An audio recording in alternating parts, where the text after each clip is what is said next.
bounds.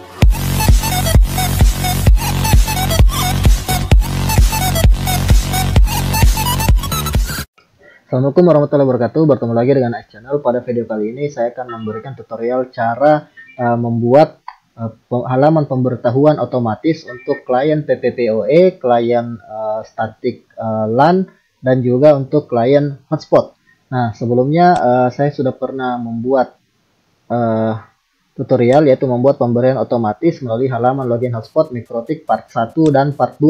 Namun di sini ada juga yang bertanya, bisa tidak dibuat untuk pelanggan PPPoE. Nah, sebenarnya saya sudah pernah memberikan tutorial cara memberikan halaman isolir untuk klien PPPoE, dan sebenarnya caranya tidak beda jauh, sama saja, tinggal kita buat atau tinggal kita ubah halaman dari isolir tersebut menjadi halaman pemberitahuan. Namun tidak masalah, kali ini saya akan memberikan caranya, saya akan tunjukkan lagi. Nah, yang pertama di MikroTiknya saya akan setting dulu untuk hotspotnya. Sini kita setting dulu untuk hotspot. Nah, seperti ini hotspot setup. Saya arahkan ke Ethernet 2 yang merupakan interface dari hotspot dan PPPoE nantinya. Kemudian next seperti ini. Oke. Lalu sini misalnya saya berikan saja hotspotku.com, kemudian next seperti ini. Oke, di sini saya matikan dulu untuk cookie-nya. Oke, lalu kemudian kita harus setting untuk jamnya terlebih dahulu. Kita setting untuk clocknya, jangan sampai salah. Nah, di sini saya membuat video ini di tanggal 6, jadi saya ubah seperti ini. Lalu time zone-nya saya arahkan ke time zone di daerah saya, Asia Makassar, seperti ini. Nah, oke, jamnya sudah benar. Lalu kita buat juga untuk sistem SNTP-nya. Kita enable di sini. Saya masukkan di sini 202.65.114.202. Lalu di sini 180.211.885. Oke. Lalu kemudian kita menuju ke bagian IP pool. Kita akan buat juga untuk PPPoE. Nah, di IP pool untuk PPPoE ini saya buat dua. Jadi untuk yang PPPoE untuk yang normal, di sini saya berikan misalnya 192.168.12.2 sampai 192.168.12.254. Lalu saya berikan juga untuk pool dari yang profil notifikasinya nanti, notifikasi PPPoE seperti ini. Ini 192.168 misalnya 11.2 sampai 192.168.11.254. Lalu kita menuju ke bagian PPP. Lalu di bagian profil saya buat dulu untuk PPPoE. Lokal addressnya tentu saja ke yang IP pool PPPoE ini, 192.168.12.1. lalu remote-nya arahkan ke pool PPPoE yang normal, kemudian apply. Saya copy lagi, di sini saya buat namanya misalnya notif PPPoE. Lalu di sini saya ubah ke IP pool yang notif tadi 11. Lalu di sini ke notif PPPoE. Oke, lalu di bagian PPPoE server kita arahkan di sini misalnya PPPoE. Interface-nya ke Ether 2. Seperti ini, default profilnya ke profil yang sudah saya buat. Lalu di bagian secret saya buat misalnya di sini PPPoE. Lalu di sini 123. Di sini service ke PPPoE, profilnya ke yang normal PPPoE. Kemudian apply. Lalu kita buat komennya, kita beri di sini PPPoE. Ini fungsinya agar nanti kita bisa jalankan script untuk yang komen PPPoE, agar jika kalian memiliki service lain di sini, misalnya L2TP atau SSTP atau PP2P, itu tidak terganggu, tidak terkena script seperti itu. Jadi hanya yang komen PPPoE saja yang dieksekusi oleh script. Namun jika kalian ingin semua service, baik itu SSTP, PP2P, L2TP dan lain sebagainya, semuanya dieksekusi oleh script, maka tidak perlu menggunakan komen. di scriptnya. Oke. Lalu kemudian kita menuju ke IP web proxy. Nah, di IP web proxy saya enable seperti ini. Lalu di sini saya ubah 8080 menjadi 8085 agar tidak bentrok dengan yang redirect dari si hotspot ini. Nah, di sini ada 8080. Nah, di sini saya ubah 8085. Seperti ini saya apply. Lalu di filenya saya akan buat dulu. Di sini saya reset HTML untuk web proxy-nya. Nah, di sini sudah muncul seperti ini. Ini kita hapus. Lalu saya akan gunakan yang halaman yang saya sudah buat sebelumnya, yaitu error.html ini. Saya masukkan ke file dari Mikrotik di directory web proxy seperti ini. Nah, sini sudah ada.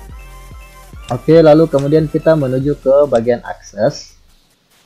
Saya bukakan dulu untuk IP address dan IP pool seperti ini. Nah, di bagian web proxy access saya akan buat di sini, saya akan masukkan semua IP yang akan saya buat agar dapat mengakses ke web proxy ini. Yang pertama adalah IP dari hotspot 192.168.13.0/24, portnya ke 8085, actionnya allow. Lalu saya copy lagi, saya arahkan untuk source address-nya ke IP dari yang static user ini, yaitu 14.0. Yang lain sama, apply. Lalu saya copy lagi, yang ini saya arahkan ke IP yang full notif PPPoE, yaitu 11.0. Ini 11.0/24 seperti ini, kemudian oke. Lalu berikutnya kita buat lagi masih sama. Di sini kita masukkan lagi 13.0/24. Lalu di sini kita buat deny. Lalu redirectnya kita arahkan ke 192.168.13.1, yaitu IP LAN dari hotspot 13.1. Lalu di sini kita berikan 8085, port dari web proxy-nya. Apply. Lalu kita copy. Lalu di sini saya arahkan ke IP dari yang static user, yaitu 14.0 seperti ini. Nah, ini sama, kita apply lagi, kemudian saya copy lagi, kali ini yang untuk yang notif PPPoE 11.0 seperti ini, kemudian kita apply. Oke, untuk di settingan web proxy sudah selesai. Sekarang berikutnya kita menuju ke IP lalu hotspot lagi. Nah, di bagian wallet garden IP list, kita lihat di sini jangan wallet garden, tapi di wallet garden IP list kita tambahkan seperti ini, actionnya accept, lalu protokol pilih TCP, lalu destination portnya ke port dari web proxy 8085. Apply. Setelah itu kita menuju ke IP firewall NAT, ke IP firewall. Lalu kita menuju ke address list terlebih dahulu. Di sini saya buat address listnya, yaitu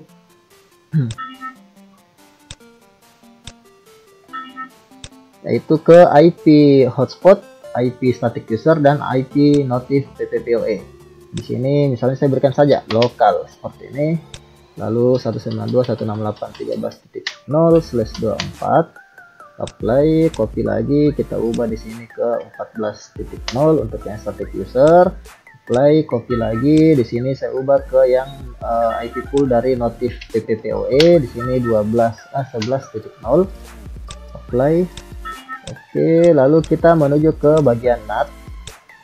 Nah, di bagian NAT ini kita buat chainnya DST NAT, lalu protokolnya TCP, destination portnya 80 dan 443, lalu actionnya kita buat ke redirect, lalu to portnya ke port web proxy 8085 seperti ini. Nah, ini kita buat disable dulu. Nah, jadi seperti ini disable, kita taruh paling atas, lalu kita berikan komen. Ini misalnya berikan komen notif seperti ini, lalu kita menuju ke filter rule. Nah, di filter rule kita buat forward, lalu advance-nya source address-nya kita pilih yang tadi, yang lokal, lalu action-nya kita pilih drop, kita apply, lalu kita disable dulu. Kita arahkan ke bagian paling atas, lalu kita berikan juga komen. Di sini sama, komennya notif seperti ini. Lalu di bagian NAT, oh iya, di bagian NAT saya lupa masukkan source address list, masukkan yang address list yang sudah kita buat tadi. kemudian apply. Oke, setelah itu saya akan jelaskan, kita menuju dulu ke IP lalu DNS. Nah, kita buat statik seperti ini. Nah, di sini di statiknya regexnya pilih saja titik lalu bintang seperti ini. Lalu addressnya terserah, berikan saja misalnya 12.1.2.3.4, ini bebas. Apply seperti ini, taruh paling atas, lalu kita disable juga, lalu berikan komen juga notif seperti ini. Oke, lalu saya menuju ke scriptnya. Ini saya sudah buat script. Nah, di sini yang pertama scriptnya adalah kita tentukan tanggal berapa script ini akan dieksekusi. Jadi di sini saya berikan tanggalnya tanggal 6 karena sesuai dengan di video ini saya buatnya di tanggal 6. Kalau kalian buat ini tanggalnya tentukan dengan 1 hari sebelum jatuh tempo. Jadi 1 hari sebelum jatuh tempo kita akan berikan pemberitahuan. Jadi tentukan di sini tanggalnya. Misalnya jatuh temponya tanggal 2, maka di sini berikan tanggal 1. Kalau jatuh temponya tanggal 5, berikan di sini tanggal 4 seperti itu. Lalu di sini scriptnya dia akan mengeksekusi firewall NAT. Pada saat mencapai tanggal 6, dia akan melakukan enable terhadap firewall NAT dengan komen yang notif ini. Yang dalam kondisi disable dia akan di enable. Begitu juga dengan yang filter. Nah, di sini filter komennya notif, dia akan di enable juga. Lalu yang IP hotspot, di sini IP hotspot yang untuk servernya itu dia akan di disable seperti ini, sehingga semua klien hotspot itu akan diarahkan ke halaman pemberitahuan. Nah, di sini file name-nya sesuaikan. Kalau di sini hotspot 1, maka di sini file name-nya juga harus hotspot 1. Kalau di sini hotspot 2, maka di sini hotspot 2 harus sama. Lalu di sini PPP secret-nya, kita menuju ke PPP dulu. Nah, di sini yang saya bilang tadi, kenapa saya memberikan komen di sini, karena di sini saya akan mengubah untuk PPPoE, user PPPoE atau secret PPPoE dengan service PPPoE ini, saya akan ubah profilnya dari profil PPPoE menjadi profil notif PPPoE. Di sini ada notif PPPoE seperti ini. Nah, jadi di sini jangan sampai salah, di sini harus sama, notif PPPoE harus sama dengan nama yang ada di sini, notif PPPoE. Seperti ini, kita coba copy dulu jangan sampai salah. Lalu di sini saya paste. Oke, sudah sama. Lalu dia akan mencari find comment PPPoE. Jadi dia hanya akan mengeksekusi secret yang komennya PPPoE. Nah, kalau kalian ingin agar yang service-service lain seperti TP2P, L2TP, SSTP dan OVPN itu juga dieksekusi oleh script ini, maka di sini tidak perlu berikan find comment, cukup sampai di sini. Jadi tidak perlu berikan find comment PPPoE seperti ini. Hapus saja jika kalian ingin agar semua service yang ada di PPP ini dieksekusi oleh script. Lalu di sini user-user yang aktif itu akan di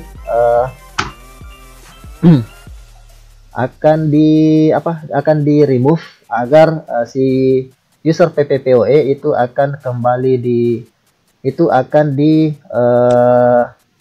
remove agar user tersebut akan diarahkan ke halaman pemberitahuan pada saat login kembali. Nah, di sini harusnya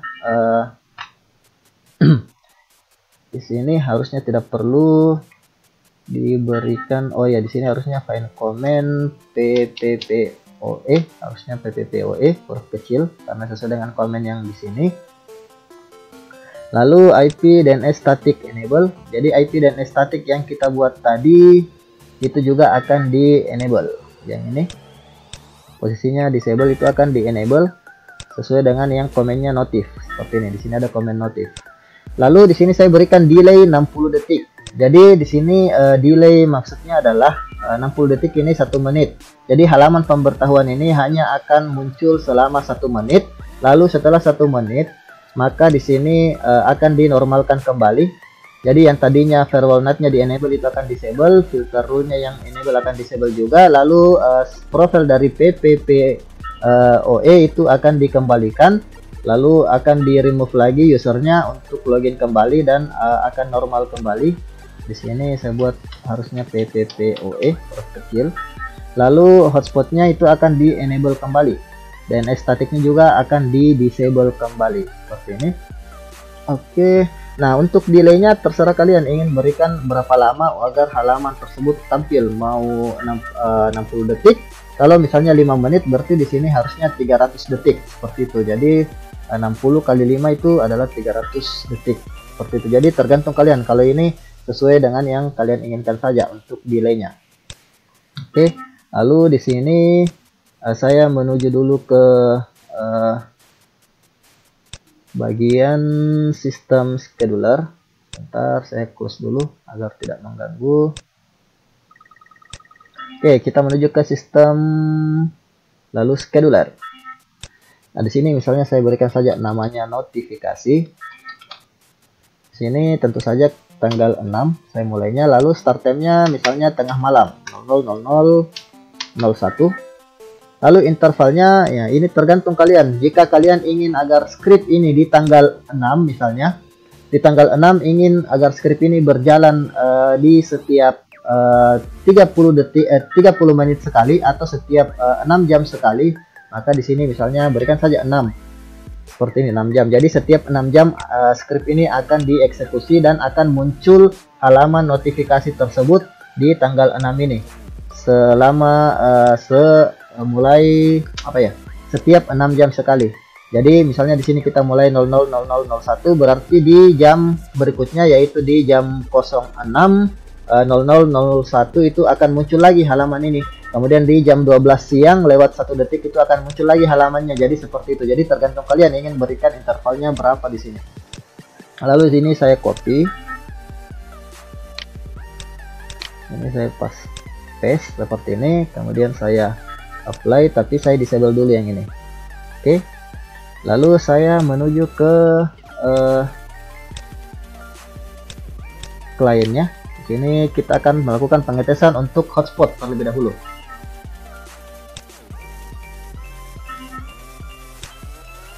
Saya geser. Oke. Sini saya buka dulu untuk IP DNS lalu statik.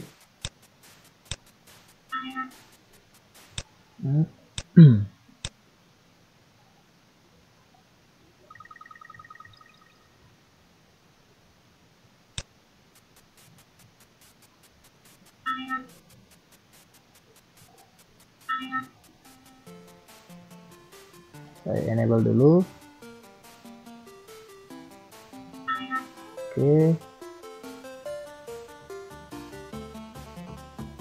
Oke, di sini sudah muncul halamannya, notifikasinya. Nah, di sini saya akan login. Misalnya usernya tadi admin misalnya. Saya oke.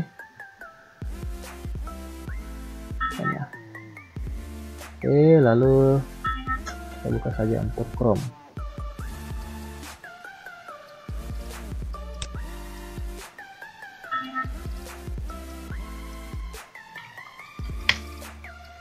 Oke, klien hotspot sudah berhasil terkoneksi ke internet.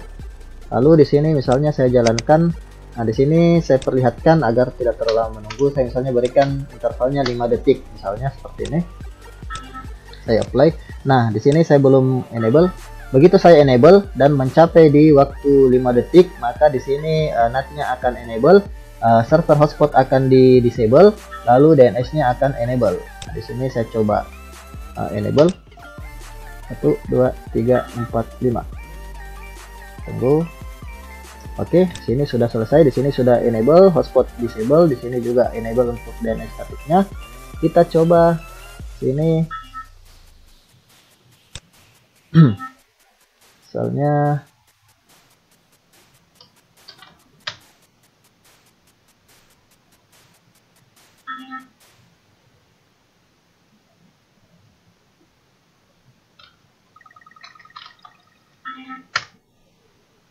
nah, di sini seperti ini.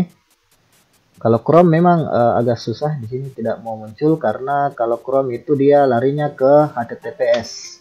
Dan HTTPS agak sulit memang untuk muncul di web proxy. Nah, seperti ini sudah redirect. kami informasikan bahwa masa berlangganan Anda terakhir hari ini. Esok internet Anda akan diisolir. Jika tidak melakukan pembayaran akan diisolir seperti ini. Internet Anda akan kembali normal 1 menit ke depan. Nah, kita tunggu setelah mencapai 1 menit. Nah, di sini sudah normal kembali. Notifnya untuk yang NAT-nya itu dimatikan, lalu hotspotnya normal kembali, lalu DNS-nya itu disable kembali seperti itu. Jadi ini delaynya adalah 1 menit seperti ini. Dan kita coba lihat untuk di IP hotspot ini apakah sudah aktif kembali. Nah, di sini kita coba lagi. Misalnya saya ini lagi detik.com. Nah, sudah kembali ke halaman hotspot. Seperti misalnya admin. Nah, ini sudah normal kembali seperti ini. Oke, sudah normal kembali. Ini sudah bisa ke detik.com lagi.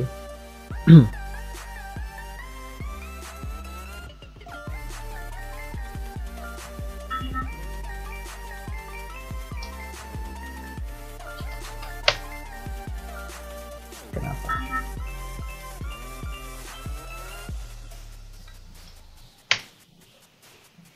Nah, sudah normal kembali seperti ini.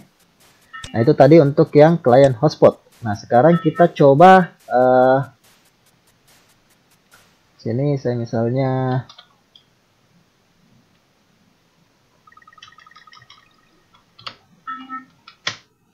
saya log off dulu. Nah, sekarang kita coba untuk yang klien PPPoE. Nah, di sini saya close untuk yang hotspotnya. Kita akan lakukan percobaan untuk yang PPPoE. Saya buka seperti ini.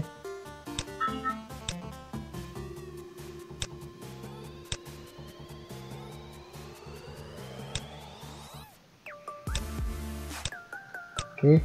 Nah, sekarang saya akan connect ke PPPoE.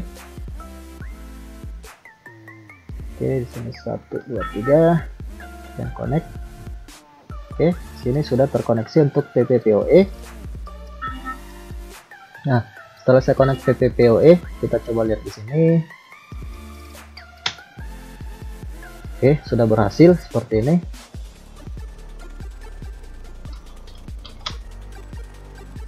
Oke, sudah berhasil terbuka untuk internetnya.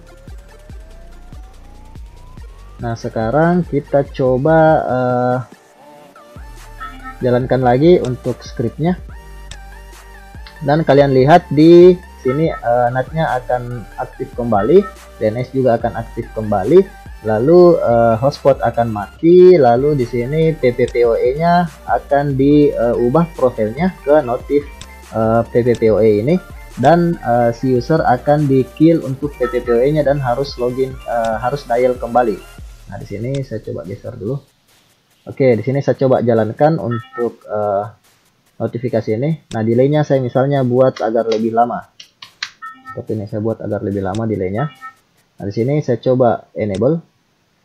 Begitu 5 menit dia akan 5 detik. Nah, di sini sudah berubah untuk notif PPPoE, dan di sini di kill untuk user PPPoE-nya. Lalu saya misalnya di sini dial lagi. Seperti ini, dial. Nah, halaman pemberitahuan yang muncul notifikasi. Nah, begitu diklik akan muncul seperti ini. Nah, ini pemberitahuan untuk yang pelanggan PPPoE. Nah, dalam waktu setelah mencapai 120 detik akan dinormalkan kembali.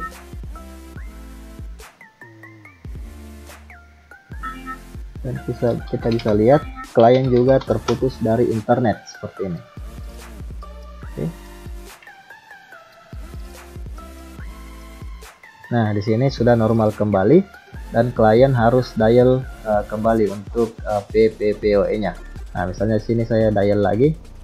Oke, nah sekarang saya coba akses lagi. Nah, sekarang sudah normal internet dari si klien ini. Itu tadi untuk yang PPPoE. Nah, di sini juga sebenarnya bisa kita buat untuk PP2P. Jadi misalnya contohnya di sini saya buat juga untuk yang PP2P. Jadi sama saja sebenarnya caranya. Ya, di sini saya buat untuk IP pool dari PP2P seperti ini. Soalnya di sini IP-nya 192.168.17.2 sampai 192.168.17.254 seperti ini. Oke, lalu di sini di PP2P server saya enable, apply, lalu di bagian profile saya buat untuk klien PP2P, local addressnya ke 192.168.17.1, remote addressnya ke pool dari PP2P. Lalu di sini misalnya secretnya saya buat PP2P, lalu 123 arahkan ke PP2P, sini defaultnya ke PP2P seperti ini, kemudian apply, create. Untuk PP2P saya misalnya berikan comment PP2P seperti ini. Lalu di sini saya buat untuk yang mana ya, yang PP2P ya, ini kita coba copy saja seperti ini, saya masukkan di bagian bawah, saya ubah PPP secret. Nah di sini komennya saya ubah PPTP seperti ini. Lalu di active remove juga, sorry di sini ya, ini saya copy juga, sini saya copy juga yang ini. Jadi benar-benar hanya service itu saja yang dimatikan sesuai dengan komennya. PP2P seperti ini. Ini kan di bagian bawah ya. Oh ya, ini PPP active remove PP2P, PPP secret set profile, find comment PPPoE. Ini saya copy juga. Ini profilnya saya arahkan ke PPTP, ini komen PPTP, ini active remove sudah ada. Yang bagian atas kita coba lihat, secret set profile, oke, sini sudah ada. Nah, yang ini yang belum.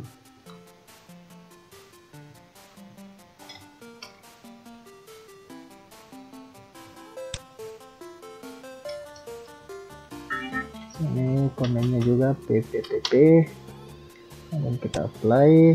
Nah sekarang saya buat delaynya 1 menit saja supaya lebih cepat. Oke, di sini saya coba disconnect dulu untuk PPPoE nya. Di sini, oh ya, karena saya connectnya melalui Ether 2, saya cabut dulu, harusnya ke Ether 3. Oke, kita coba, dan di sini IP-nya harus saya ubah sesuai dengan IP yang di Ether 3. Nah ini 14.1,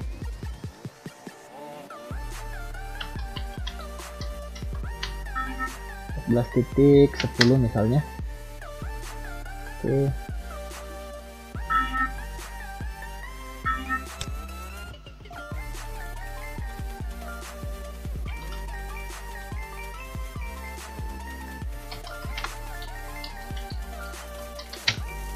oke, sekarang saya coba buat untuk koneksinya.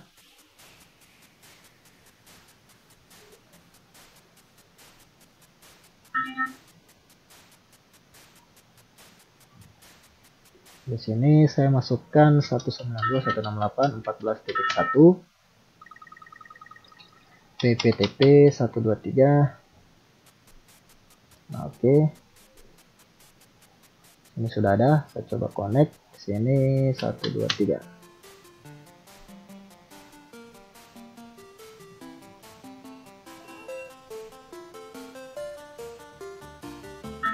Sepertinya harus di set dulu untuk propertiesnya. Mengarahkan ke PP2P, sini no encryption.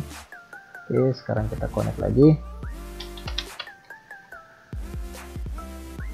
Oke, di sini PP2P sudah connect. Saya coba.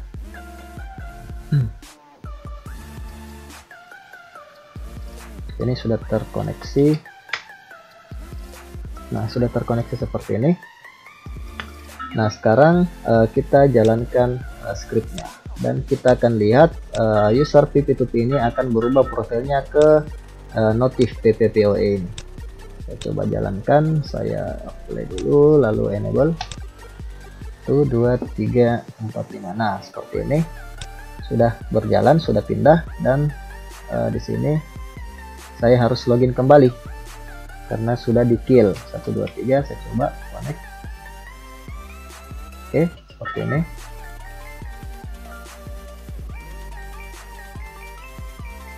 Ini misalnya, nah seperti ini, langsung diarahkan seperti ini. Pelanggan tetap seperti yang terhormat, kami memastikan bahwa masa berlangganan Anda terakhir hari ini. Esok internet akan diisolir jika tidak melakukan pembayaran. Nah, seperti ini. Internet Anda akan kembali normal dalam 1 menit ke depan. Oke. Nah, kita tunggu di sini.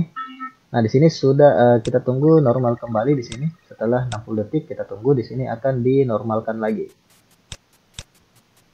Nah, di sini sudah normal. Kita harus connect lagi kembali untuk PP2P-nya. Nah, sini sudah normal kembali. Nah, seperti ini. Sudah berhasil terkoneksi kembali. Itu tadi untuk yang PP2P. Jadi proses antara PPPoE dan PP2P itu sama saja. Tinggal kita sesuaikan saja sesuai dengan keinginan. Nah, lalu kita coba untuk klien yang statik ini. Nah, kita close dulu untuk yang PPP-nya. Di sini saya buka untuk IP address-nya. Nah, di sini saya akan set untuk IP dari statik. Nah, di sini 14.10. Di sini saya set gateway-nya ke 192.168.14.1 sesuai dengan yang ada di sini. Lalu di sini saya set seperti ini. Oke, saya set DNS-nya. Jadi ini adalah klien statik. Kita coba buka lagi. Oke, sini berhasil, koneksi internetnya sudah berjalan. Seperti ini. Oke, berikutnya saya akan jalankan lagi untuk yang scriptnya. Kita coba jalankan scriptnya. Kita enable. Kita lihat di sini NAT-nya akan, nah sini sudah muncul NAT-nya. Kita coba lihat di bagian klien ini.